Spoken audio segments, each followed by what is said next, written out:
Hey guys, welcome to part 2 of the fly fishing reel review video. So in the previous video, I downloaded other people's reel designs and shared my experience of 3D printing and assembling each one. If you missed that video, there will be a link to it in the description. For this video, I'm going to share my experience of taking these reels out fishing and testing them. At the end of this video, I will share footage of me catching fish with each reel, partially just for fun, because if I'm honest, although bluegill are spunky little fighters, they're not exactly the fish you use to taste the drag on a reel.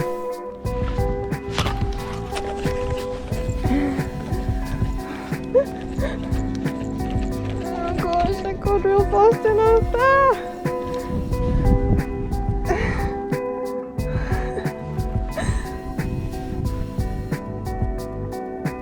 And yes, spoilers, I mostly catch bluegill. So for those of you who are unfamiliar with the term drag, drag is the resistance a reel gives when line is being pulled out of the reel.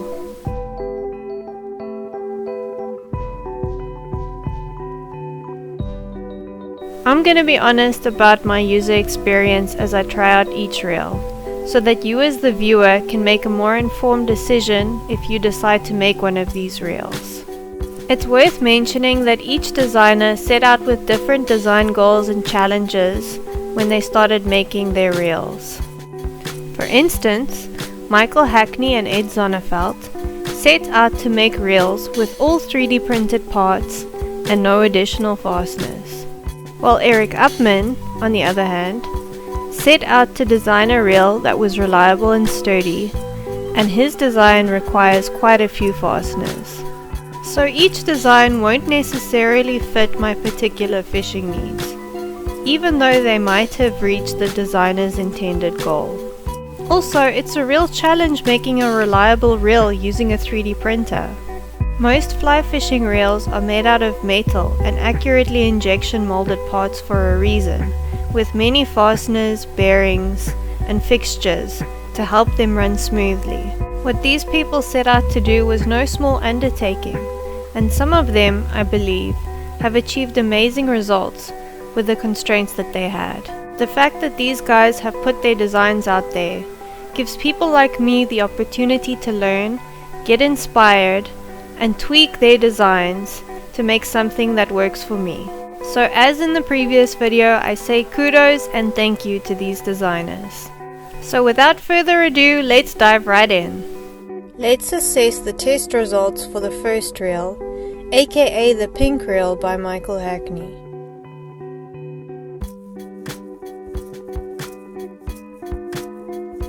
Overall, I found the reeling action was pretty smooth, although it may need some lubrication in order to get rid of the slight squeaking caused by the friction between the plastic parts. Other than that, I'm really impressed at how smooth it is. The reel also handles line being pulled out quickly, really well, even though the drag isn't very strong. It definitely stops the reel from spinning out of control. The drag is not only important for tiring a fish out while you're landing it, but also important for preventing the line from getting tangled on the spool when you're pulling it out while casting. I've chosen my 5 to 6 weight fly rod to test the fit of all these reels. I'm not a fan of the design of this rod's mounting area because there is very little space to fit most reel foot designs. But the fact that this rod has such a small mounting area makes it a good candidate for testing the fit of each of these 3D printed reels. The pink reel foot mounts perfectly onto my rod.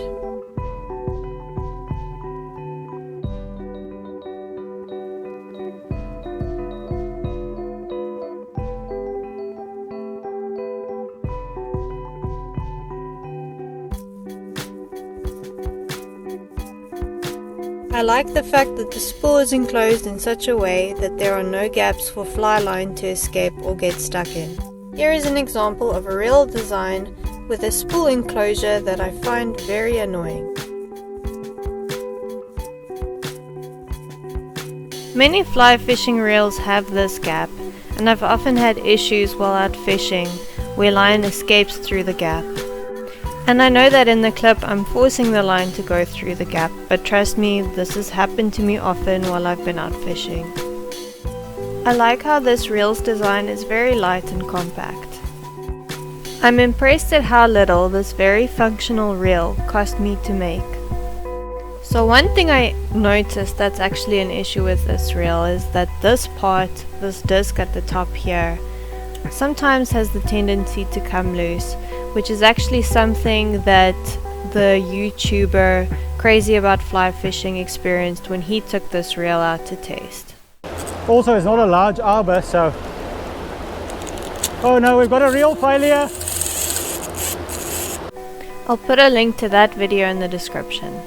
So maybe if you're planning on taking this reel out fishing, I'd recommend taking a bit of super glue with you. So my final thoughts on this reel is that I think it's a good reel to have in your fly fishing collection, and it's a really nice design. I see myself using it a lot in the future. So I think it's safe to say that excluding the zip tie, Michael Hackney was able to achieve his design goals of making a fully 3D printed fly fishing reel. Also, I'd like you to bear in mind that he started making this fly fishing reel in 2012, a time in which 3D printing still had a lot of limitations and was fairly new to the market. Next, let's dive into the second reel, aka the orange reel by Steve Thone. So the first time I took this reel out fishing, it gave me some unfortunate results. For some reason, the spool would sometimes get jammed while I was trying to cast.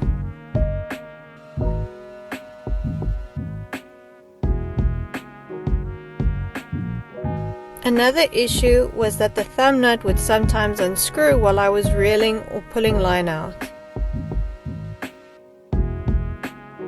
I'm fairly certain that the thumb nut got unscrewed because of the socket head screw not making proper contact with the plastic part of the lock nut, which is embedded in the thumb nut part.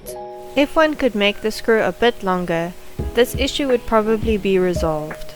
However, I doubt that such a screw exists, so the only option to fix this issue would be to alter the CAD files. I'd rather not alter any CAD files for this video, because that kind of defeats the purpose of a review. So, I actually had the same issue with the yellow reel in the previous video, and then managed to solve the issue by flipping the lock nut over. However, when I tried the same method with the orange reel, the standard screw did not want to screw into the opposite side of the lock nut, the same way that the matrix screw and nut did for the yellow reel. For unknown reasons, the thumb nut didn't unscrew itself, and the spool never jammed again the second time I took it out for testing. So who knows, it might happen again. Maybe the problem mysteriously fixed itself. The reeling action is pretty smooth. The drag isn't super strong, but good enough to prevent the reel from spinning out of control. I like its super light and compact design and the fact that you can unscrew the thumb nut to open the reel up for cleaning or untangling the line. The reel foot design allows it to mount easily onto my 5-weight rod.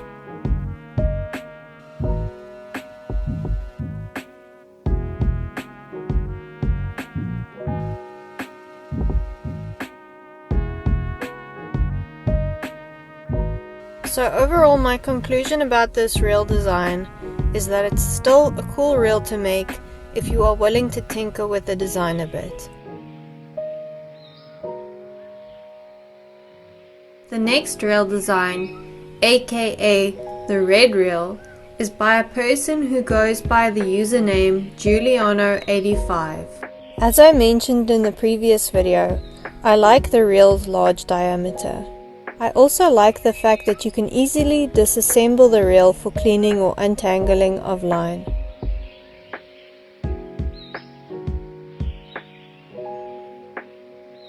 The reel's reeling action is very smooth, with a slight squeak like the pink reel. However, when it comes to pulling line out quickly, it creates a bird nest of a tangle on the spool.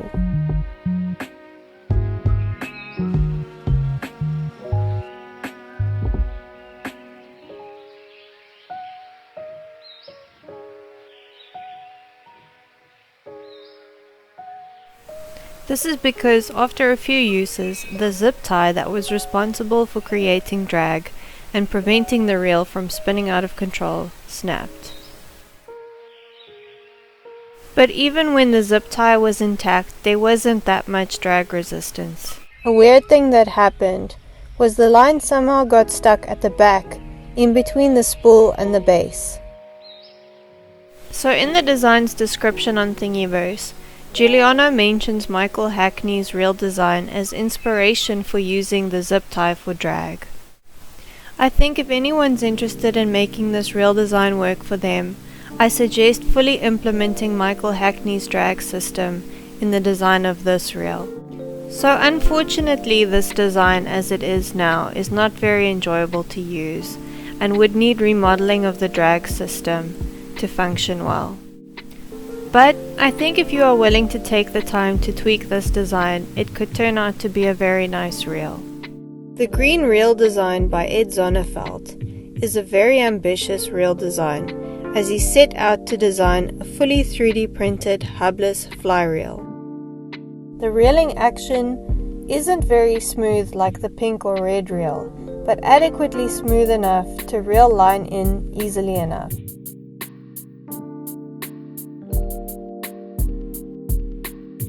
As mentioned in the previous video, Ed gives two options for the drag system. The first is the use of an auxiliary clicker that frictions against the inner spool half. The second option that I went with is the leaf spring pole system because it makes for a smoother reeling experience than the auxiliary clicker option. However, the poles kept getting worn down as I used the reel, which completely negated the leaf spring pole drag system. With that said, the way in which the reel is assembled with two halves of the drag hub screwing together to hold the spool onto the reel already creates a good amount of friction when the line is pulled out.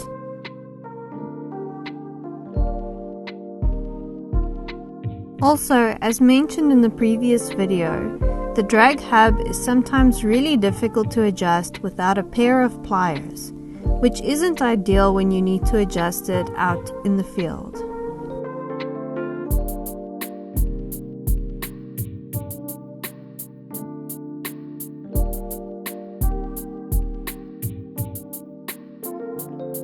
I thought that the above mentioned issues were due to the fact that I printed the entire reel out of PLA printing material, rather than certain parts in PLA and the rest in PET, like Ed suggests. However, after reprinting the suggested parts in PET, I saw no notable improvement in function, other than the reel handle spinning more freely.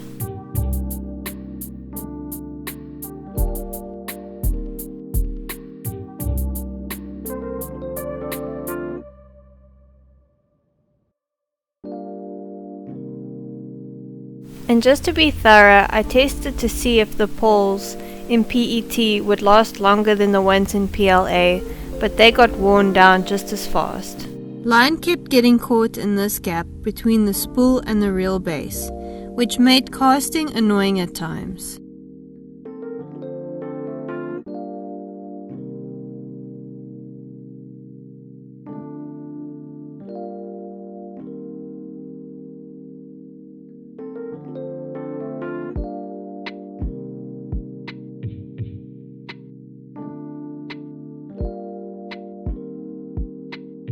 Unfortunately, this reel's foot didn't fit on my 5-weight rod. It did, however, fit on my 7-weight and 8-weight rods, which made casting the 4-weight line that was spooled onto the reel a bit more of a challenge.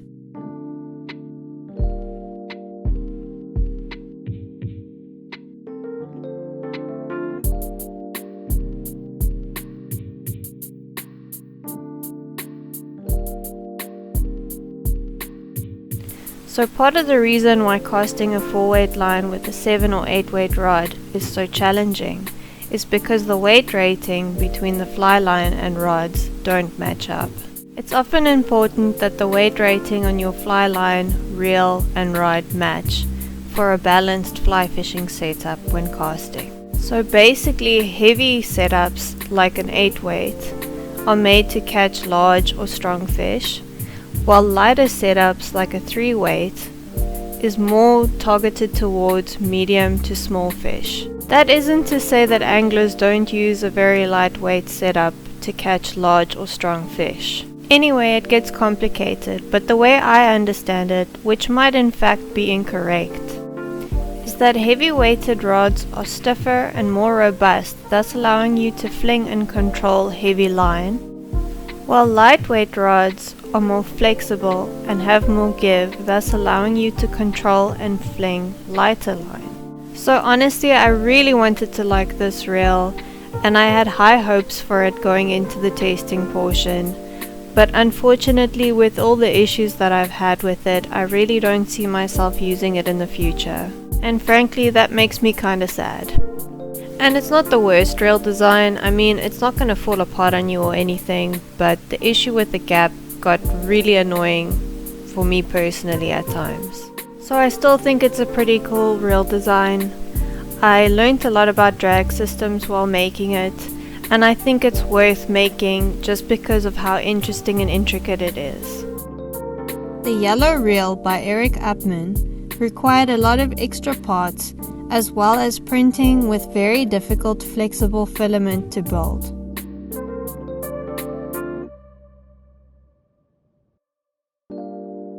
The reeling action is not as smooth as the pink and red reel, probably because of the pole that creates constant resistance, but smooth enough for easy reeling.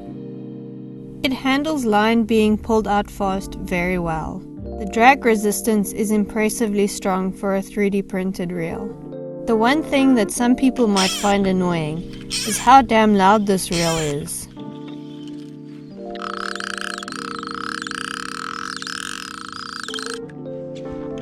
So the only issue I've had with this reel's functionality so far was in the previous video when the socket head screw and lock nut kept getting loosened by the reeling action.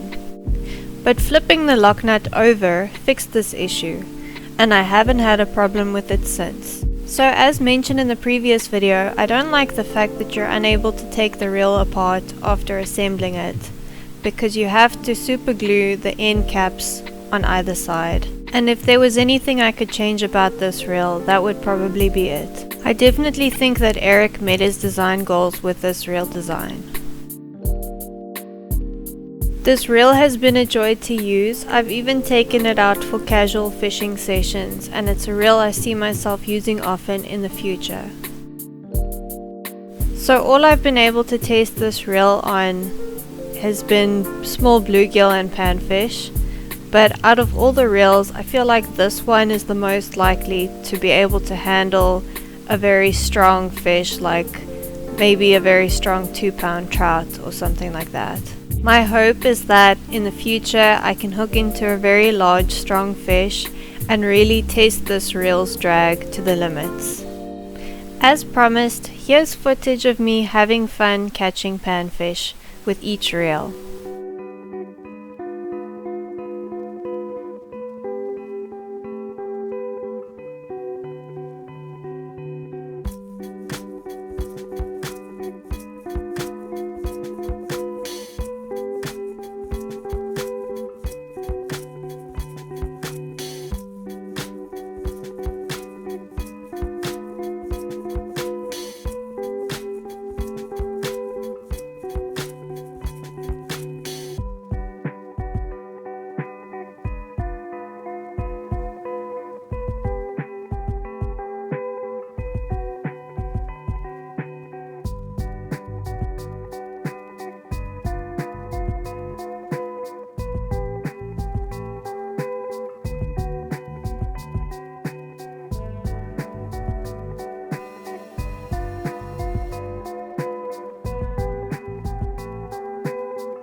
So to summarize, out of all of the reels, the pink and yellow are my favorite.